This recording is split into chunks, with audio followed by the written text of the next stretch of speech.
pagi dan salam sejahtera bagi kita semua. Perkenalkan, saya Ewald Yusuf Nasution dari ruang 4 mau mempresentasikan hasil laporan kami tentang analisis metode dan pendekatan pembelajaran PKN dalam meningkatkan pemahaman siswa di MTS Nahdlatul Ulama. Baik, langsung saja. Pada latar belakang kami mengangkat pembelajaran PKN memiliki peran penting dalam membentuk karakter, sikap, dan pemahaman siswa sebagai warga negara yang bertanggung jawab. Namun, dalam praktiknya, pembelajaran masih didominasi oleh metode ceramah yang membuat siswa cenderung pasif dan kurang terlibat dalam proses pembelajaran. Kondisi ini menyebabkan rendahnya pemahaman siswa serta kurang berkembangnya kemampuan berpikir kritis. Oleh karena itu, diperlukan metode dan pendekatan pembelajaran yang lebih inovatif dan berpusat pada siswa agar proses pembelajaran ini menjadi lebih efektif. Rumusan masalah yang kami angkat ada 4, yaitu 1. Bagaimana penggunaan metode ceramah dalam pembelajaran PKN. Nomor 2 ada bagaimana penerapan metode case method dalam pembelajaran PKN. Nomor 3 ada bagaimana pengaruh penggunaan metode pembelajaran terhadap pemahaman siswa. Dan yang terakhir ada apa saja kendala dalam penerapan metode pembelajaran PKN. Tujuan penelitian ini mengetahui penggunaan metode ceramah dalam pembelajaran PKN, mengetahui penerapan metode case method dalam pembelajaran PKN, menganalisis pengaruh metode pembelajaran terhadap pemahaman siswa, serta mengetahui kendala dalam penerapan metode pembelajaran PKN. Nah, analisis metode ceramah. Hasil analisis menunjukkan bahwa metode ceramah yang digunakan dalam pembelajaran PKN membuat siswa cenderung pasif, kurang berpartisipasi, dan cepat merasa bosan. Siswa lebih banyak mendengar dan mencatat tanpa memahami materi secara mendalam. Akibatnya, siswa hanya mampu menghafal materi tanpa dapat menjelaskan atau menerapkannya dalam kehidupan sehari-hari, sehingga pemahaman yang diperoleh menjadi rendah. Teknik pengumpulan data. Penelitian ini menggunakan teknik pengumpulan data yang berupa observasi, wawancara, dan dokumentasi.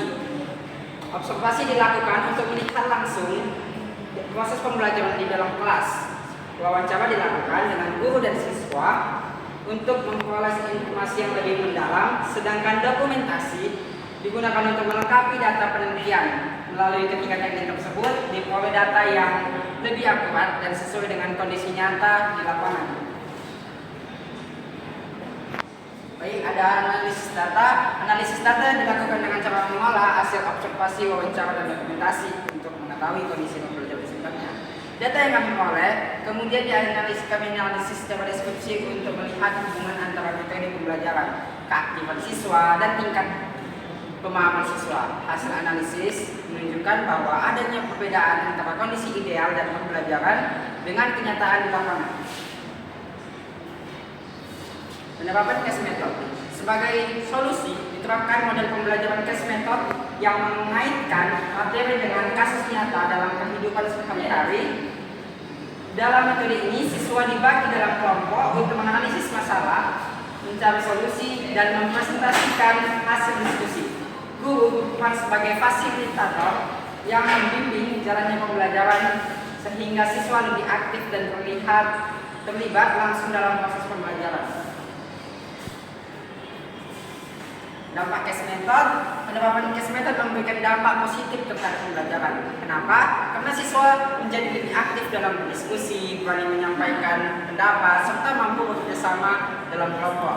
Selain itu, pemahaman siswa meningkat karena tidak hanya menghafal tetapi juga mampu menganalisis dan menerapkan materi dalam kehidupan nyata. Perbandingan metode. Metode ceramah cenderung membuat siswa pasif dan hanya fokus pada hafalan. Sebaliknya, case method mendorong siswa untuk aktif, berpikir kritis, dan memahami materi secara lebih mendalam. Dengan demikian, case method dinilai lebih efektif dalam meningkatkan keaktifan dan pemahaman siswa dibandingkan metode ceramah.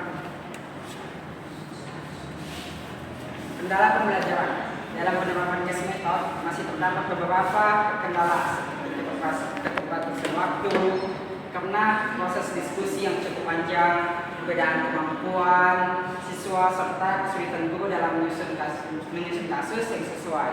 Namun kendala tersebut masih dapat diatasi dengan perencanaan pembelajaran yang lebih matang dan pengolahan kelas yang lebih baik.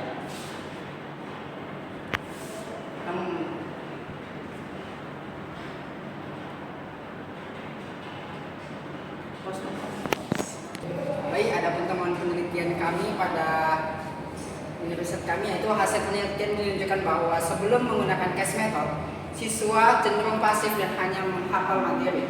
Setelah diterapkan case method, keaktifan siswa meningkat dan pemahaman menjadi lebih mendalam. Hal ini menunjukkan bahwa metode pembelajaran yang tepat sangat berpengaruh terhadap kualitas pembelajaran PPKN.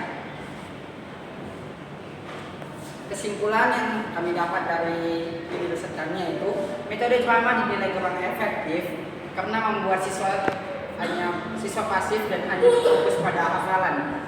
Sebaliknya, penerapan case method juga terbukti lebih efektif karena mampu meningkatkan keaktifan, kemampuan berpikir kritis, dan pemahaman siswa. Dengan demikian, pembelajaran PPKN sebaiknya menggunakan metode yang lebih inovatif dan berpusat pada siswa.